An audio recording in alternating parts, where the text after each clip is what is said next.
ಕೊಡಗು ಧ್ವನಿ digital media, ಇದು ಕೊಡಗಿನ #1 ಯೂಟ್ಯೂಬ್ ಚಾನಲ್. ನಮಸ್ಕಾರ ವೀಕ್ಷಕರೇ, ಇವತ್ತು ಸ್ಪೆಷಲ್ ಗೆಸ್ಟ್ ನಲ್ಲಿ ನಮ್ಮ ಜೊತೆಗಿದ್ದಾರೆ ಮಂಜುಳಾ ಮೇಡಮ್ ಅವರು.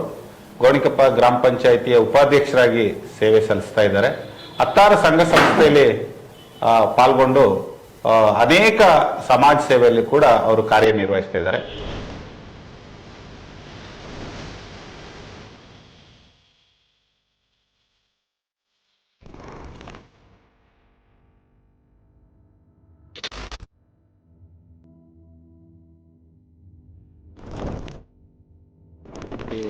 ನಮಗೆ ಸುಮಾರು 40 ವರ್ಷದಿಂದ ಮನೆ ಪತ್ರ ಏನಾಗಿತ್ತಿಲ್ಲ ಸರ್.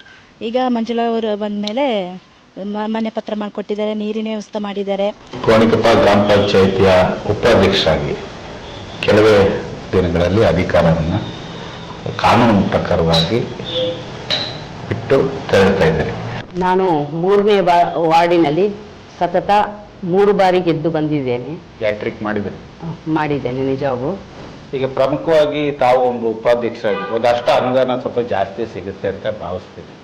ತಮ್ಮ ವಾರ್ಡ್ಗೊಂದು ನಿಮ್ಮ ಅವಧಿ 30 ತಿಂಗಳ ಅವಧಿಯಲ್ಲಿ ಒಂದು ಎಷ್ಟು ಲಕ್ಷ ಪಂಚಾಯಿತಿ ಅನುದಾನ ಸಿಕ್ಕಿದೆ? 34 ಲಕ್ಷ ನಮ್ಮ ವಾರ್ಡಲ್ಲಿ ಕೆಲಸಗಳಾಗಿದೆ. ಮೇಡಮ್, ಈಗ ಒಂದು ರಾಜಕೀಯ ವ್ಯಕ್ತಿ ಆದ ನಂತರ ಪರ ವಿರೋಧಗಳೆಲ್ಲ ಸಾಧಾರಣ ಒಂದಷ್ಟು ವಿರೋಧಗಳು ಬಂದು ನಿಮ್ಗೆ ಒಂದಷ್ಟು ಅದನ್ನ ಯಾವ ರೀತಿ ನೀವು ಫೇಸ್ ಮಾಡಿ? ಸರ್, ನಾನು ಹೇಳಲಿಕ್ಕೆ ಇಷ್ಟಪಡೋದಿಷ್ಟೇ, ಈಗ ನಾವು ಎಲ್ಲರೂ ನಮ್ಮನ್ನ ಹೊಗಳ್ಕೊಂಡು ಹೋದ್ರೆ ನಮ್ಮಿಂದ ಕೆಲಸ ಮಾಡ್ಲಿಕ್ಕಾಗಲ್ಲ. ನಮ್ಮನ್ನ ದೂಷಣೆ ಮಾಡ್ಕೊಂಡಿದ್ರೆ ಆಗ ನಮ್ಮಲ್ಲಿ ಒಂದು ನಂದೇನೋ ತಪ್ಪಿದೆ, ಅದು ತಿದ್ಕೊಳ್ಳೋಕೆ ಒಂದು ಅವಕಾಶ ನನಗೆ ಆಗುತ್ತೆ. ಮೇಡಮ್, ಕಾರ್ಯಕ್ರಮಕ್ಕೆ ಸ್ವಾಗತ. ನಮಸ್ಕಾರ ಸರ್. ಮೇಡಮ್, ಈಗ ಪ್ರಮುಖವಾಗಿ ಗೋಣಿಕೊಪ್ಪ ಗ್ರಾಮ ಪಂಚಾಯಿತಿಯ ಉಪಾಧ್ಯಕ್ಷರಾಗಿ ಕೆಲವೇ ದಿನಗಳಲ್ಲಿ ಅಧಿಕಾರವನ್ನು ಕಾನೂನು ಪ್ರಕಾರವಾಗಿ ಬಿಟ್ಟು ತೆರಳುತ್ತಾ ಇದ್ದಾರೆ. ತಮ್ಮ ಅವಧಿಯಲ್ಲಿ ಆದಂತ ಅಭಿವೃದ್ಧಿ ಕಾರ್ಯಗಳು, ವಿಶೇಷವಾಗಿ ತಮ್ಮ ವಾರ್ಡ್ 3ನೇ ವಾರ್ಡ್ ಸಾಮಾನ್ಯ ವಾರ್ಡ್ ಅಲ್ಲ, ಒಂದು ದೊಡ್ಡ ವಾರ್ಡ್, ಎಷ್ಟೊಂದು ಅಭಿವೃದ್ಧಿ ಮಾಡಿದ್ದೀರಿ ಅಂತ ಹೇಳ್ಬೋದು? ಮೊದಲಿಗೆ ಎಲ್ಲರಿಗೂ ನಮಸ್ಕಾರ ತಿಳಿಸ್ಕೊಳ್ತೇನೆ. ನಾನು 3ನೇ ವಾರ್ಡಿನಲ್ಲಿ ಸತತ 3 ಬಾರಿ ಗೆದ್ದು ಬಂದಿದ್ದೇನೆ. ಹ್ಯಾಟ್ರಿಕ್ ಮಾಡಿದ್ದೇನೆ ನಿಜವಾಗೂ. ಅಂದ್ರೆ ಅಲ್ಲಿಯ ನಿವಾಸಿಗಳು ನನಗೆ ಕೊಟ್ಟಂತ ಒಂದು ಬಲ, ಅದರಿಂದ ನಾನು ಅಲ್ಲಿ 3 ಬಾರಿ ಗೆಲ್ಲಲಿಕ್ಕೆ ಅವಕಾಶ ಆಗಿದೆ. ಅಂದರೆ ನನ್ನ ಅಭಿವೃದ್ಧಿ ಬಗ್ಗೆ ನೀವು ಕೇಳಿದ್ದೀರಾ.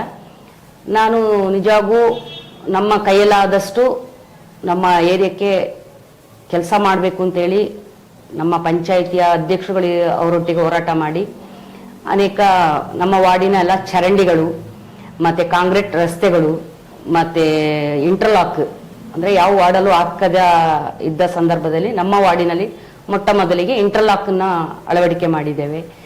ಮತ್ತು ಚರಂಡಿ ದುರಸ್ತಿ ಅದು ಮಾಡಿದ್ದೇವೆ. ಮತ್ತು ಅಂಗನವಾಡಿ ದುರಸ್ತಿಯು ಕೂಡ ನಾವು ಮಾಡಿಸ್ಕೊಟ್ಟಿದ್ದೇವೆ. ಮತ್ತು ಸಾರ್ವಜನಿಕರು ಏನು ಹೇಳ್ತಾರೆ ಆ ಕೆಲಸಗಳನ್ನ ನಾನು ಮಾಡಿಕೊಟ್ಟಿದ್ದೇನೆ. ಅದು ನನಗೆ ಒಂದು ಖುಷಿ ತರುವಂತ ವಿಷಯ ಆಗಿದೆ. ಪ್ರತಿನಿತ್ಯ ನೀವು ಜನರೊಟ್ಟಿಗೆ ಬೆರಿತೀರಿ, ಮನೆ ಮನೆಗೆ ತೆರಳ್ತೀರಿ, ಅವರ ಕಷ್ಟ ಆಲಿಸ್ತೀರಿ, ಮತದಾರರಿಗೆ ಪಡಿತರ ಚೀಟಿ ಇದೆಯಾ, ರೇಷನ್ ಸಿಕ್ಕಿದೆಯಾ ಅಂತ ಎಲ್ಲ ವಿಚಾರಿಸ್ಕೊಂಡು ಬರ್ತಾ ಇದ್ದೀರಿ. ಈ ಒಂದು ಸಂಘಟನೆ ನಿಮ್ಗೆ ಯಾವ ರೀತಿಯಲ್ಲಿ ಅನುಕೂಲ ಆಯ್ತು ಅಂತ? ಸರ್, ನಾನು ಮೊದಲಿಗೆ ಹೇಳ್ಬೇಕಾದ್ರೆ ನಾನು ಒಂದು ಮಹಿಳಾ ಸಂಘಟನೆ ಸ್ತ್ರೀ ಶಕ್ತಿ ಮತ್ತು ಸ್ವಸಹಾಯ ಸಂಘದಿಂದ ನಾನು ಹೊರಬಂದಂತಹ ಮಹಿಳೆ.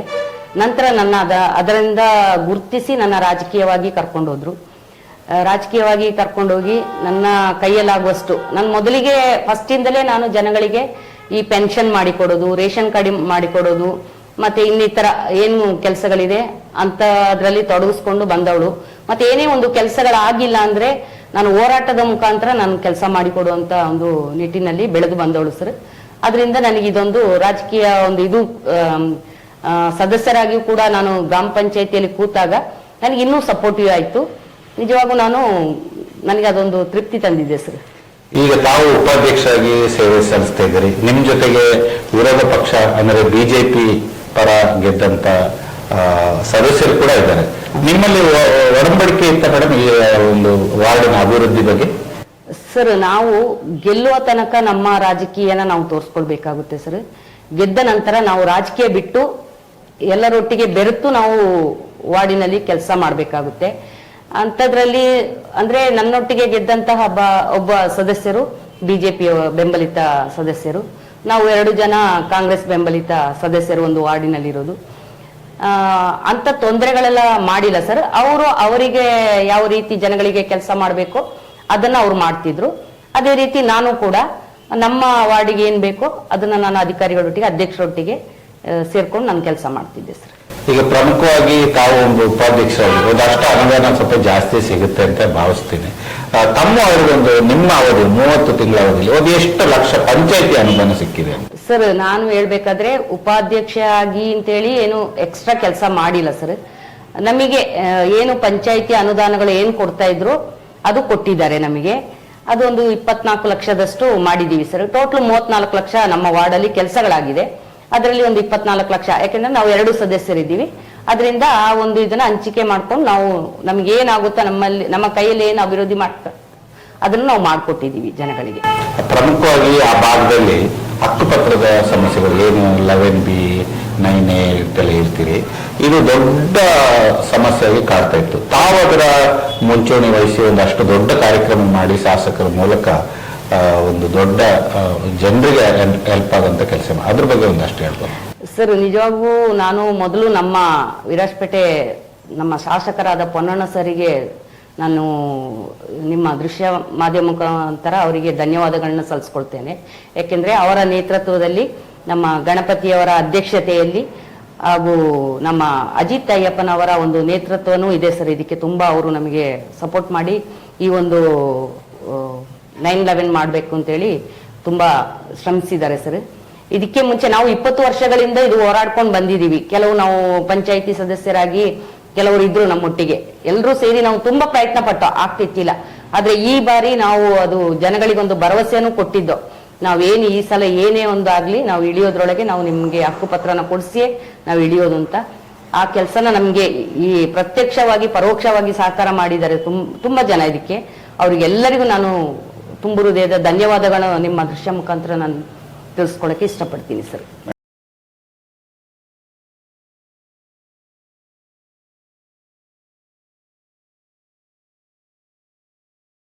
ಸರ್, ನಾನು ಹೇಳಲಿಕ್ಕೆ ಇಷ್ಟಪಡೋದಿಷ್ಟೇ, ಈಗ ನಾವು ಎಲ್ಲರೂ ನಮ್ಮನ್ನ ಹೊಗಳ್ಕೊಂಡು ಹೋದ್ರೆ ನಮ್ಮಿಂದ ಕೆಲಸ ಮಾಡ್ಲಿಕ್ಕೆ ಆಗಲ್ಲ. ನಮ್ಮನ್ನ ದೂಷಣೆ ಮಾಡ್ಕೊಂಡಿದ್ರೆ ಆಗ ನಮ್ಮಲ್ಲಿ ಒಂದು ನಂದೇನೋ ತಪ್ಪಿದೆ ಅದು ತಿದ್ಕೊಳಕ್ ಒಂದು ಅವಕಾಶ ನನಗೆ ಆಗುತ್ತೆ. ಅಂತವ್ರು ಬೇಕು ಸರ್, ಇದ್ರೆ ಮಾತ್ರ ನಮ್ಮಲ್ಲಿ ರಾಜಕೀಯವಾಗಿ ನಾವು ಬೆಳಿಲಿಕ್ಕೆ ಸಾಧ್ಯ ಅಂತ ನಾನು ತಿಳ್ಕೊಂಡಿದ್ದೀನಿ ಸರ್. ಹಾಗಾಗಿ ನಿಮಗೆ ಅದೊಂದು ಪೂರಕವಾದ ಕಾರಣ ಆಯ್ತು. ಖಂಡಿತ ಸರ್. ಈಗ ತಾವು 30 ತಿಂಗಳ ಅಧಿಕಾರಾವಧಿಯಲ್ಲಿ ಸಭೆಗಳನ್ನ ಮಾಡಿದ್ರಿ, ಸಾಮಾನ್ಯ ಸಭೆಯಲ್ಲಿ ಭಾಗವಹಿಸ್ತೀರಿ ಮೇಡಮ್. ಅಲ್ಲಿ ಡೆವಲಪ್ಮೆಂಟ್ಗಳಲ್ಲಿ ಯಾವ ರೀತಿ ನಿಮ್ಮ ಸಭೆಗಳಲ್ಲಿ, ಸಾಮಾನ್ಯ ಸಭೆಗಳಲ್ಲಿ, ತುರ್ತು ಸಭೆಗಳಲ್ಲಿ ಆಗುತ್ತೆ ಸರ್? ಅದರಲ್ಲಿ ಸುಮಾರು ಆರೋಪಗಳು ಮಾಡ್ತಾರೆ ನಮ್ಮ ಮೇಲೆ.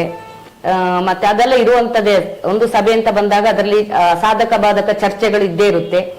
ಆ ತರ ಎಲ್ಲ ನಡೀತದೆ ಸರ್. ಅದನ್ನೆಲ್ಲ ನಾವು ದೊಡ್ಡ ಇದಾಗಿ ತಗೊಳಲ್ಲ. ಅಂದ್ರೆ ಸಭೆ ನಡೆಯುವಾಗ ಚರ್ಚೆಗಳು ಬಂದಾಗ ಮಾತ್ರ ಅದನ್ನ ನಾವು ಮುಂದಕ್ಕೆ ಆ ಕೆಲಸ ಮಾಡ್ಲಿಕ್ಕೆ ಒಂದು ಸಾಧ್ಯ ಅಂತ ಹೇಳೋದು ನಾನು ತಿಳ್ಕೊಂಡಿದ್ದೇನೆ. ನಿಜವಾಗೂ ಒಳ್ಳೆ ರೀತಿಯಲ್ಲಿ ನಡೀತಿತ್ತು ಸರ್, ತೊಂದರೆ ಇಲ್ಲ. ಅಂದ್ರೆ ನಮ್ಮ ಅಧ್ಯಕ್ಷರು ಪ್ರಮೋದ್ ಗಣಪತಿ ಕೂತ ಮೇಲೆ ಅಂತ ಒಂದು ಗಲಾಟೆಗಳು ತಕರಾರು ಯಾವುದೂ ಇಲ್ಲ. ಯಾಕಂದ್ರೆ ನಾವು ಒಂದು 15 ವರ್ಷದಿಂದ ಕೂತು ನೋಡ್ತಾ ಇದ್ವಿ. ಈ ವರ್ಷ ಅವಧಿ 5 ವರ್ಷದಲ್ಲಿ ತುಂಬಾ 2.5 ವರ್ಷ ತುಂಬಾ ಗಲಾಟೆಗಳು ಅದು ಇದು ಆಗ್ತಾನೆ ಇತ್ತು. ಈ 2.5 ವರ್ಷದಲ್ಲಿ ಯಾವ ಗಲಾಟೆಗಳಿಲ್ಲ, ಒಳ್ಳೆ ರೀತಿಯಲ್ಲಿ ನಾವು ನಡ್ಸ್ಕೊಂಡು ಬಂದಿದ್ದೇವೆ. ಈಗ ಪಂಚಾಯಿತಿ ಸದಸ್ಯರ ಮೇಲೆ, ಅಧ್ಯಕ್ಷರ ಮೇಲೆ ತಮ್ಮ ಪಕ್ಷಕ್ಕೆ ಒಂದಷ್ಟು ಅನುದಾನ ಜಾಸ್ತಿ ಕೊಡೋದು, ತಮ್ಮ ವಾರ್ಡಿನ ಸದಸ್ಯರಿಗೆ ಕೊಡೋದು, ಈ ತರದೆಲ್ಲ ನಡೀತದೆ. ನಿಮ್ಮ ಅಧ್ಯಕ್ಷ ಏನಾದ್ರು ಹೆಚ್ಚಿಗೆ ಅನುದಾನವನ್ನ ನಿಮಗೆ ಕೊಟ್ಟ ಅಭಿವೃದ್ಧಿ? ಇಲ್ಲ ಸರ್, ನಮ್ಮ ಕಾಂಗ್ರೆಸ್ಸಿನ ಬೆಂಬಲಿತ ಸದಸ್ಯರಿಗೆಲ್ಲ ಆ ತರ ಏನ್ ನಮ್ಮ ಅಧ್ಯಕ್ಷರು ನಮಗೆ ಕೊಡ್ಲಿಲ್ಲ. ಅವರು ಹೆಚ್ಚಿಗೆ ಅಂದ್ರೆ ನಮ್ಮ ಬಿಜೆಪಿ ಬೆಂಬಲಿತ ಸದಸ್ಯರಿಗೆ ಅಂದ್ರೆ ಅವರು PDO ಮುಖಾಂತರ ಬಂದು ಅಧ್ಯಕ್ಷರಿಗೂ ಗೊತ್ತಾಗದೇನೆ ಕೆಲಸ ಸುಮಾರು ಮಾಡ್ಕೊಂಡಿದ್ದಾರೆ. ಅದರಲ್ಲಿ ಅಧ್ಯಕ್ಷರು ಯಾವುದೇ ಹಸ್ತಕ್ಷೇಪ ಮಾಡದೆ ಅವರಿಗೆ ಸಪೋರ್ಟ್ ಮಾಡಿ ಅವರಿಗೆ ಕೆಲಸ ಮಾಡಿಕೊಟ್ಟಿದ್ದಾರೆ ಸರ್. ಮೇಡಮ್, ತಾವೀಗ 30 ತಿಂಗಳ ಅಧಿಕಾರಾವಧಿಯಲ್ಲಿ ಸಾಕಷ್ಟು ಅಭಿವೃದ್ಧಿ ಕಾರ್ಯ ಮಾಡಿದ್ರಿ. ಜನ ನಿಮ್ಮನ್ನ ಈಗ ಏನ್ ಹೇಳ್ತಾರೆ? ಮಂಜುಳಾ ಮೇಡಮ್ ಏನೋ ಬಂದು ಒಳ್ಳೇದಾಯ್ತಾ ಅಥವಾ ಬರಬಾರ್ದು ಆ ತರ ಏನಾದ್ರು ನಿಮ್ಗೆ ಬರ್ತದೆ ಮಾತುಗಳು? ಇಲ್ಲ ಸರ್, ಅಂತದ್ದು ಯಾವುದು ಹೇಳಿಲ್ಲ. ಜನ ಒಳ್ಳೆ ಅಭಿಪ್ರಾಯ ಹೇಳ್ತಾ ಇದ್ದಾರೆ. ನಾನು ಅವ್ರನ್ನ ಕೇಳ್ತಾ ಇದ್ದೀನಿ ಏನ್ ಮಾಡ್ಬೇಕು, ಮುಂದಿನ ಚುನಾವಣೆ ಬಂದಾಗ ನಿಲ್ಬೇಕಾ? ಇಲ್ಲ ನಮಗೆ ಕೆಲಸ ಕಾರ್ಯಗಳಾಗುವಂತವ್ರು ಬೇಕು ಅಂತ ಹೇಳೋದನ್ನ ಹೇಳ್ತಾ ಇದ್ದಾರೆ ಸರ್. ಇನ್ನು ಜನಗಳಿಗೆ ಬಿಟ್ಟಿದಲ್ವಾ ಸರ್, ನಾವು ನಿಲ್ಲೋದು ನಮ್ಮ ಕರ್ತವ್ಯ, ಗೆಲ್ಸೋದು ಜನಗಳ ಕರ್ತವ್ಯ ಸರ್. ಸರ್, ಈ ಭಾಗದಲ್ಲಿ ಗ್ರಾಮ ಪಂಚಾಯತ್ ಸದಸ್ಯರು ಆಡಳಿತಾವಧಿ ಈಗಾಗಲೇ ಮುಗಿದಿದೆ.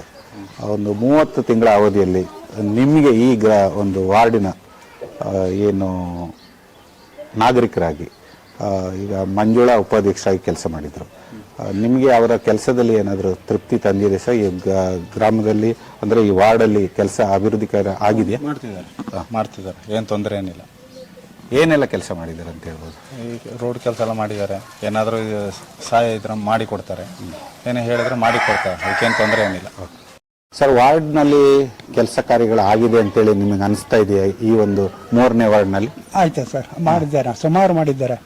ರೋಡ್ ಕೆಲಸ ಮಾಡಿದ್ದಾರೆ, ಪೈಪ್ ನೀರು ವ್ಯವಸ್ಥೆ ಮಾಡಿದ್ದಾರೆ, ಜಾಕೆಟ್ ಮಾಡಿಕೊಡ್ತಾ ಇದ್ದಾರೆ. ಏನಾದ್ರು ಕಷ್ಟ ಸುಖ ಅಂತ ಒಂದು ಹೆಲ್ಪ್ ಕೇಳಿದ್ರೆ ಮಾಡಿಕೊಡ್ತಾರೆ. ಏನ್ ಹೇಳ್ಬೋದು ನಿಮ್ಮ ಸದಸ್ಯರಿಗೆ? ಈಗ ಅವ್ರದ್ದು ಅಧಿಕಾರಾವಧಿ ಮುಗಿತಾ ಬಂತು, ಅವ್ರಿಗೆ ಏನ್ ಹೇಳ್ತೀರಿ ನೀವು? ಏನ್ ಹೇಳ್ತಾರೆ, ಇಷ್ಟುವರೆಗೆ ಒಳ್ಳೇದು ಮಾಡಿದ್ದಾರೆ, ನೆಕ್ಸ್ಟ್ ಇನ್ನು ಯಾರು ಬರ್ತಾರೆ ಏನೋ ನಮಗೆ ಗೊತ್ತಿಲ್ಲ, ಅದ್ರ ಬಗ್ಗೆ ಈಗ ಮಾತಾಡ್ಲಿಕ್ಕೆ ಆಗೋದಿಲ್ಲ. ಅವರು ಕೆಲಸ ಮಾಡಿದಲ್ಲಿ ನಿಮಗೆ ಮನಸ್ಸಿಗೆ ಸಂತೋಷ ಸರ್. ರೋಡ್ ಕೆಲಸ ಎಲ್ಲ ನೀಟಾಗಿ ಮಾಡಿದ್ದಾರೆ, ಮನೆಗೆ ನೀರಿಗೆ ಯಾವ ತೊಂದರೆ ಇಲ್ಲ, ಡಾಕ್ಯುಮೆಂಟು ಆಗೋದಲ್ಲ ಅದೇ ರೆಡಿ ಮಾಡಿಬಿಟ್ರು. ಆಗ ಮಂಜುಳಾ ಮೇಡಮ್ ಒಳ್ಳೆ ಕೆಲಸ ಮಾಡಿದ್ದಾರೆ. ಅಭಿವೃದ್ಧಿ ಕಾರ್ಯಗಳು ಈ ಭಾಗದಲ್ಲಿ ಆಗಿದೆಯಮ್ಮ? ಈ ವಾರ್ಡ್ ಸದಸ್ಯರೆಲ್ಲ ಕೆಲಸ ಮಾಡಿದಾರ? ಮಾಡಿದ್ದಾರೆ. ನಿಮ್ಗೆ ಏನೆಲ್ಲ ಬೆನಿಫಿಟ್ಸ್ ಆಗಿದೆ? ನಮ್ಮ ಮನೆ ಮುಂದೆ ಎಲ್ಲ ಇದು ರೋಡ್ ಎಲ್ಲ ಸರಿ ಮಾಡಿದ್ದಾರೆ, ಮತ್ತೆ ಸೋಲಾರ್ ಲೈಟ್ ಎಲ್ಲ ಹಾಕಿದ್ದಾರೆ. ಖುಷಿ ಆಗುತ್ತಾ? ಖುಷಿ. ವಾರ್ಡ್ ಸದಸ್ಯರು ಪರವಾಗಿಲ್ಲ ಅನಿಸ್ತಾರೆ? ಪರವಾಗಿಲ್ಲ. ಈಗ ಅಧಿಕಾರ ಅವ್ರದ್ದು ಮುಗೀತು, ಅವ್ರದ್ದು ಏನ್ ಹೇಳ್ತೀರಿ ಅವ್ರಿಗೆ? ಪುನಃ ಬರ್ಬೇಕು ಅಂತ ಹೇಳ್ತೀವಿ. ಪುನಃ ಬರ್ಲಿ ಅವರೇ ಅಂತ ಹೇಳ್ತೀರಿ, ಖುಷಿ ಆಗುತ್ತೆ.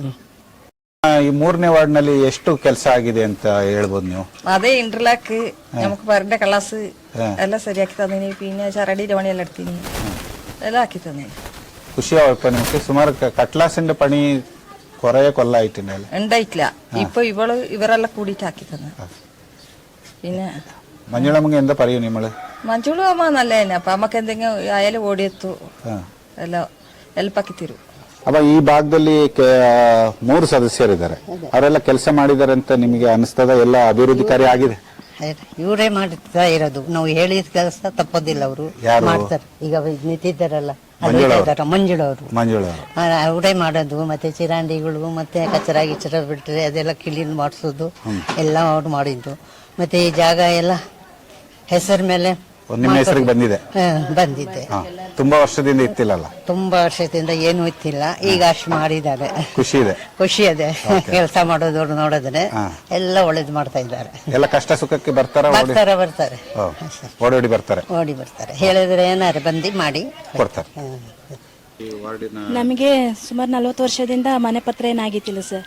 ಈಗ ಮಂಜುಳಾ ಅವರು ಬಂದ ಮೇಲೆ ಮನೆ ಪತ್ರ ಮಾಡಿಕೊಟ್ಟಿದ್ದಾರೆ, ನೀರಿನ ವ್ಯವಸ್ಥೆ ಮಾಡಿದ್ದಾರೆ, ಮತ್ತೆ ರೋಡೆಲ್ಲ ತುಂಬ ಇದಾಗಿತ್ತು, ಅದು ತುಂಬ ಚೆನ್ನಾಗಿ ಮಾಡಿಕೊಟ್ಟಿದ್ದಾರೆ ಸರ್.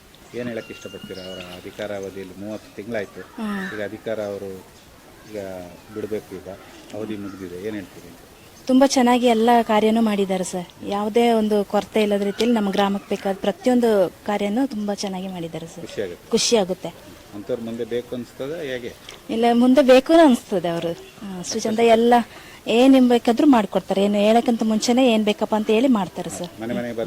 ವಿಚಾರಿಸ್ತಾರೆ. ಸಿಕ್ಕಿದೆ, ಅದೇನು ತೊಂದರೆ ಏನಿಲ್ಲ. ಈಗ ಇಲ್ಲಿಯ ಅವಧಿ ಮುಗ್ದಿದೆ ಅವ್ರದ್ದು, ಈಗ ಏನ್ ಹೇಳಕ್ ಇಷ್ಟಪಡ್ತೀರಾ ಅವ್ರ ಕೆಲಸಕ್ಕೆ? ಅವ್ರು ಏನು ಬೇಕು ಅಂತ ಖುಷಿ ಆಗುತ್ತೆ? ಸ್ಪಂದನೆ ಮಾಡ್ತಾರೆ? ಏನಾದ್ರು ಮನೆಯಲ್ಲಿ ಕಷ್ಟ ಸುಖ ಎಲ್ಲ ನೋಡ್ತಾರೆ, ಎಲ್ಲ ನೋಡ್ತಾರೆ. ನಮಗೆ ಏನು ಬೇಕಾದ್ರೂ ಅವರು ಇದು ಮಾಡ್ತಾರೆ, ಹೆಲ್ಪ್ ಮಾಡ್ತಾರೆ. ಈಗ ನಿಮಗೆ ತೃಪ್ತಿ ಆಗಿದೆಯಾ ಅವರ ಅವಧಿಯಲ್ಲಿ? ನಮಗೆ ಖುಷಿ ಆಯ್ತು. ಕೆಲಸಕ್ಕೆ ಸಾರ್ಥಕ ಅನಿಸ್ತಾ? ಗೊತ್ತು. 10 ವರ್ಷ ಆಗಿದೆ ಮನೆ ಇಲ್ಲಿ, ಅವರು ನಮಗೆ ಕೊಟ್ಟು ಅಷ್ಟೊತ್ತಿಗೆ ಪತ್ರ ಆಗಿಲ್ಲ. ನಾವು ಬಂದ್ಬಿಟ್ಟು 7 ವರ್ಷ ಆಯಿತು. 2 ವರ್ಷದಲ್ಲಿ ಪತ್ರ ಮಾಡಿಕೊಟ್ಟು ಅವರು ತುಂಬ ಖುಷಿ ಆಯಿತು. ದಾಖಲೆ ಇರೋದ್ರಿಂದ ಭಾರಿ ಖುಷಿ ಆಗುತ್ತೆ. ಭಾರಿ ಖುಷಿ ಆಯಿತು. ಎಲ್ಲ ಇದನ್ನು ಅವ್ರೇ ಹೆಲ್ಪ್ ಮಾಡ್ತಾ ಇದ್ದಾರೆ. ಇಲ್ಲಿ 3 ಸದಸ್ಯರು ಕೆಲಸ ಮಾಡಿದ್ದಾರೆ? 3 ಸದಸ್ಯರು ಕೆಲಸ ಮಾಡಿದ್ದಾರೆ. ಅದು ಇವರು ಪ್ರತ್ಯೇಕ ಇದು ಮಾಡಿದ್ದಾರೆ, ನಮಗೆ ಹೆಲ್ಪ್ ಮಾಡಿದ್ದಾರೆ. ಮಂಜುಳಾ ರೋಡಿನ ವ್ಯವಸ್ಥೆ ಎಲ್ಲ ಮಾಡ್ಕೊಟ್ಟಿದ್ದಾರೆ, ಆಟ ಆಡಕ್ಕೆ ಎಲ್ಲ ವ್ಯವಸ್ಥೆ ಮಾಡ್ಕೊಟ್ಟಿದ್ದಾರೆ. ಕಾರ್ಯಕ್ರಮ ಏನಾದ್ರು ಮಾಡ್ತಾರ ಮಕ್ಕಳಿಗೋಸ್ಕರ? ಆಟ ಎಲ್ಲ ಮಾಡ್ತಾರ? ನೀವು ಗೆದ್ದಿದ್ದೀರಾ? ಬಹುಮಾನ ಎಲ್ಲ ಕೊಟ್ಟಿದ್ದಾರಾ? ಈಗ ಮಂಜುಳಾ ಆಂಟಿಗೆ ಏನು ಹೇಳ್ತೀರಿ ನೀವು? ನೀವೇನು ಹೇಳ್ತೀರಾ? ಎಲ್ಲ ಮಾಡ್ಕೊಟ್ಟಿಗೆ ಧನ್ಯವಾದ ಅವ್ರಿಗೆ. ಮೇಡಮ್, ತಾವು ಇನ್ನೇನಾದ್ರೂ ಒಂದು ಒಳ್ಳೆ ಕೆಲಸ ಮಾಡ್ಬೇಕಿತ್ತು ತನ್ನ ವಾರ್ಡ್ಗೆ ಅನ್ನೋ ಒಂದು ಆಲೋಚನೆ ಇಟ್ಕೊಂಡಿದ್ರೆ? ಇಲ್ಲ ಸರ್, ನಾನು ಅಂದ್ರೆ ಇದೆ ಸರ್, ತುಂಬಾ ಇದೆ, ಇನ್ನೂ ಇದೆ. ಆದ್ರೆ ನಾನು ಕೂತ ಮೇಲೆ ಅಂತ ಸರ್ ನೀರಿನ ಸಮಸ್ಯೆ ಇತ್ತು, ನಮ್ಮ ವಾರ್ಡಲ್ಲಿ ತುಂಬಾ ನೀರಿನ ಸಮಸ್ಯೆ ಇತ್ತು. ಆ ಒಂದು ಸಮಸ್ಯೆನ ಬಗೆಹರಿಸ್ಕೊಂಡಿದ್ವಿ. ದೊಡ್ಡ ಟ್ಯಾಂಕ್, ಕಾರ್ ನಿಲ್ದಾಣದ ಪಕ್ಕ ದೊಡ್ಡ ಟ್ಯಾಂಕ್ ಒಂದು ನಮ್ಮ ಪಂಚಾಯತಿ ಅಧ್ಯಕ್ಷರ ನೇತೃತ್ವದಲ್ಲಿ ಅದೊಂದು ಆಗಿದೆ ಸರ್ ನಮಗೆ. ಮತ್ತೆ ಏನು ಮೈನ್ ನೀರಿನ ಸಮಸ್ಯೆಗಳಿತ್ತು, ಅದೊಂದಾಯ್ತು. ಮತ್ತೆ ಹಕ್ಕುಪತ್ರದಿತ್ತು, ಅದನ್ನೂ ಸರಿ ಮಾಡಿ ಕೊಟ್ಟಿದ್ದೇವೆ. ಇನ್ನು ಸಣ್ಣ ಪುಟ್ಟದ್ದು ಇದೆ ಸರ್, ಒಂದು ಸ್ವಲ್ಪ ರಸ್ತೆಗಳು ಅದೆಲ್ಲ ಮಾಡ್ಬೇಕಿತ್ತು, ಅದು ಆಗಿಲ್ಲ ಈ ಸಂದರ್ಭದಲ್ಲಿ. ಅದೊಂದು ಬೇಸರ ಸಂಗತಿ ಇದೆ ಸರ್ ನನಗೆ. ಸಣ್ಣ ಪುಟ್ಟದ ಆಗ್ಬೇಕಿತ್ತು, ಮಾಡ್ಬೇಕಿತ್ತು ಅಂತ ಅದು ನನಗೆ ನೋವಿದೆ. ಮೇಡಮ್, ಈಗ ಕೊಡಗು ಧ್ವನಿ ಮೂಲಕ ತಾವು ತಮ್ಮ ಮತದಾರರಿಗೆ, ತಮ್ಮ ಅಧಿಕಾರಿಗಳಿಗೆ, ತಮ್ಮ ಜನಪ್ರತಿನಿಧಿಗಳಿಗೆ ಯಾವ ರೀತಿ ಸಂದೇಶ ಕೊಡ್ಲಿಕ್ಕೆ ಒಂದು ಅವಕಾಶ ಇದೆ, ಏನ್ ಹೇಳ್ತೀರ? ಈಗ ನಾನು ನಿಲ್ಬೇಕಾದ್ರೆ ನನ್ನ ಪಕ್ಷದ ಎಲ್ಲ ಮುಖಂಡರುಗಳು ನನಗೆ ತುಂಬಾ ಸಹಕಾರ ಕೊಟ್ಟಿದ್ದಾರೆ. ಅದೇ ರೀತಿ ಗಣಪತಿಯವರು ನನಗೆ ತುಂಬಾ ಸಪೋರ್ಟ್ ಮಾಡಿದ್ದಾರೆ. ಅವರಿಗೆ ನಾನು ತುಂಬ ಹೃದಯದ ಧನ್ಯವಾದಗಳನ್ನ ಸಲ್ಲಿಸ್ಕೊಳ್ತೇನೆ. ಅದೇ ರೀತಿ ನಾನು 5 ವರ್ಷ ಆಡಳಿತದಲ್ಲಿ ನಮ್ಮ ಪಂಚಾಯಿತಿಯ ಸಿಬ್ಬಂದಿ ವರ್ಗದವರು ಯಾವುದೇ ಕೆಲಸ ಹೇಳಿದ್ರು ಒಳ್ಳೆ ರೀತಿ, ಉತ್ತಮ ರೀತಿಯಲ್ಲಿ ನನಗೆ ಸ್ಪಂದನೆ ಕೊಟ್ಟಿದ್ದಾರೆ. ಅವ್ರಿಗೂ ಕೂಡ ನಾನು ಧನ್ಯವಾದಗಳನ್ನು ಸಲ್ಲಿಸ್ತೇನೆ. ಅದೇ ರೀತಿ ನಮ್ಮ ಪೌರ ಕಾರ್ಮಿಕರು ಹಾಗೂ ನೀರಿನ ವಾಟರ್ ಮ್ಯಾನ್ಗಳು ಎಲ್ಲರೂ, ನಮ್ಮ ಪಂಚಾಯಿತಿಯ ಎಲ್ಲ ಕೆಲಸಗಾರರು ನನಗೆ ಸಪೋರ್ಟಿವ್ ಆಗಿ ನಿಂತಿದ್ದಾರೆ. ಅವ್ರಿಗೂ ನಾನು ಧನ್ಯವಾದಗಳನ್ನು ಸಲ್ಲಿಸ್ತೇನೆ. ಮತ್ತೆ ಇನ್ನೊಂದು ಸರ್, ಮೊದಲಿಗೆ ನನ್ನ ಕುಟುಂಬಕ್ಕೆ ನಾನು ಧನ್ಯವಾದಗಳನ್ನು ಸಲ್ಲಿಸಬೇಕು. ನಾನು ಏನೇ ಸಮಾಜಮುಖಿ ಕೆಲಸ ಮಾಡಬೇಕಾದ್ರೆ ಸಪೋರ್ಟ್ ಬೇಕಾಗಿದ್ದು ಮನೆಯಿಂದ. ಖಂಡಿತವಾಗೂ ನನ್ನ ಯಜಮಾನರು ತುಂಬಾ ಸಪೋರ್ಟ್ ಮಾಡ್ತಾರೆ. ಏನೇ ನಾವು ಜಗಳಗಳಾಡ್ಕೊಂಡ್ರು ಕೂಡ ಅವ್ರು ನನಗೆ ಬ್ಯಾಕ್ ಸಪೋರ್ಟ್ ಅಂತ ಹೇಳೋದು ತುಂಬಾ ನನಗೆ ಮಾಡ್ತಾರೆ. ಅದೇ ರೀತಿ ನನ್ನ ಮಕ್ಕಳು ಕೂಡ, ನಾನು ಅವ್ರಿಗೂ ಕೂಡ ನಿಮ್ಮ ಕೊಡಗು ಧ್ವನಿಯ ಮುಖಾಂತರ ನಾನು ಅವರಿಗೆ ತುಂಬ ಹೃದಯ ಧನ್ಯವಾದಗಳನ್ನು ಸಲ್ಲಿಸ್ತೇನೆ. ಮತ್ತೆ ಇನ್ನೊಂದು, ನಮ್ಮ ಮತದಾರ ಬಾಂಧವರು, ಅಲ್ಲಿ ಮತದಾರ ಬಾಂಧವರು ಅಂತ ಹೇಳಿದ್ರೆ ಸರ್, ಅಲ್ಲಿ ಎಲ್ಲಾ ಪಕ್ಷದವರು ಇರ್ತಾರೆ. ಅಂದ್ರೆ ಅಲ್ಲಿ ನಾನು ಭೇದ ಭಾವ ಇಲ್ಲದೆ ನೋಡಲ್ಲ. ನನಗೆ ನನ್ನ ವಾರ್ಡಿನಲ್ಲಿ ಎಲ್ಲ ಬಿಜೆಪಿಯ ಜನ ಇರ್ತಾರೆ, ಕಾಂಗ್ರೆಸ್ಸಿನವರು ಇರ್ತಾರೆ, JDS ಅವರೆಲ್ಲರೂ ಕೂಡ ನನಗೆ ತುಂಬಾ 15 ವರ್ಷನೂ ನಿಲ್ಲಿಕ್ಕೆ ಒಂದು ಸಪೋರ್ಟ್ ಮಾಡಿದ್ದಾರೆ. ಅವರಿಗೆ ನಾನು ನಿಮ್ಮ ಮಾಧ್ಯಮದ ಮುಖಾಂತರ ತುಂಬ ಹೃದಯದ ಧನ್ಯವಾದಗಳನ್ನು ಸಲ್ಲಿಸ್ಕೊಳ್ಳಕ್ಕೆ ಇಷ್ಟಪಡ್ತೇನೆ.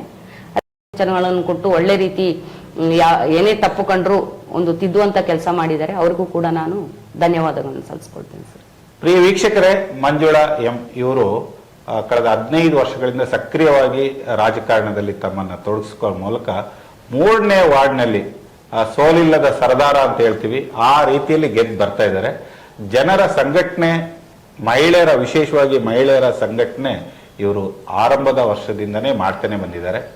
ಇವರ ಮುಂದಿನ ರಾಜಕೀಯ ಭವಿಷ್ಯ ಮತ್ತಷ್ಟು ಒಳ್ಳೆಯದಾಗಲಿ, ಸಮಾಜ ಸೇವೆ ಸದಾ ಮುಂದುವರಿಲಿ ಅಂತ ಹೇಳ್ತಾ ಈ ಒಂದು ಕೊಡಗು ಧ್ವನಿ ವಾಹಿನಿಯ ಮೂಲಕ ಒಂದಷ್ಟು ವಿಚಾರ ವಿನಿಮಯಗಳನ್ನು ಮತದಾರರಿಗೆ ಹಂಚಿಕೆ ಮಾಡಿಕೊಟ್ಟಿದ್ದಾರೆ. ಅವರಿಗೆ ನಮ್ಮ ಕೊಡಗು ಧ್ವನಿ ಮೂಲಕ ಅನಂತ ಧನ್ಯವಾದ.